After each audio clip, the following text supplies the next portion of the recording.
Everyone knows that getting rid of the deficit will require some tough decisions, and that includes cutting back on billions of dollars in programs that a lot of people care about.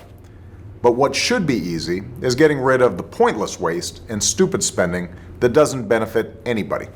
Waste we should be getting rid of even if we didn't have a deficit. $2 million for sex change surgeries in Guatemala. $37 million for services for sex workers and their clients and transgender people in South Africa. Millions to teach Moroccans how to make pottery.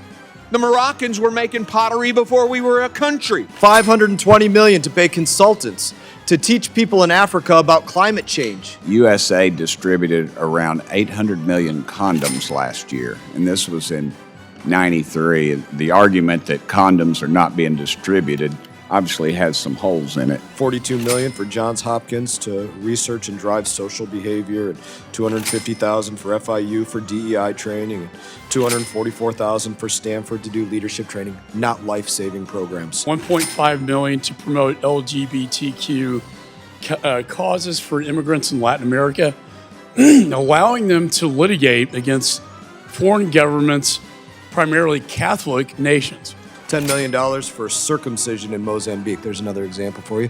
$3 million to tomorrow's youth. And the head of that has produced numerous anti-Semitic, anti-Israeli songs as part of this cultural dialogue. $22 million to increase tourism in Tunisia and Egypt. That's not life-saving. I mean, USAID funded scholarships for people who became terrorists like Anwar al-Awlaki. $4.5 million to teach people in Kazakhstan how to fight back against internet trolls. Under the guise of USAID, we sent money to UNRWA, which returned funds directly to Hamas. $20,000 to help LGBT individuals vote in Honduran elections. $20 million from USAID to create educational television programs for children unable to attend the physical school. $75,000 for a drag show workshop in Ecuador. $5.5 million to improve the lives of LGBT individuals in Uganda. $31 million for providing U.S. aid employees with resilience, wellness, and work-life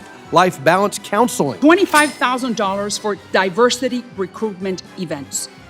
What is a diversity recruitment event in the middle of the jungle? I have no idea. $14 million to identify LGBT leaders in Cambodia. $1.5 million for DEI in Serbia. $840 million in the last 20 years on Pakistan's education-related program. It includes $136 million to build 120 schools, of which there is zero evidence that any of them were built.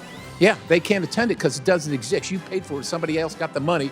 You are paying for terrorism. $425,000 to train Indonesian coffee companies on how to be more gender-friendly. $24 million to build green transportation alternatives in Georgia. $15 million for condoms to the Taliban. $47,000 for transgender operas in Colombia. $15 million to promote LGBT rights for individuals in Kenya. $2.5 million were sent through USAID to build the electric vehicle charging stations in Vietnam. $30 million to cover unclear programs while the dictator has corrupted the economy, destroying jobs. $5.5 million for promoting LGBT acceptance in Uganda. That is not life-saving, and that's not combating Ebola. And $2 million to conduct sex change surgeries in Guatemala through a trans-led organization. No more comic books for $50,000 or $50,000 trans operas. No more $800,000 job fairs in Bangladesh for trans individuals, specifically in a country where the average monthly wage is $220. These things come to an end.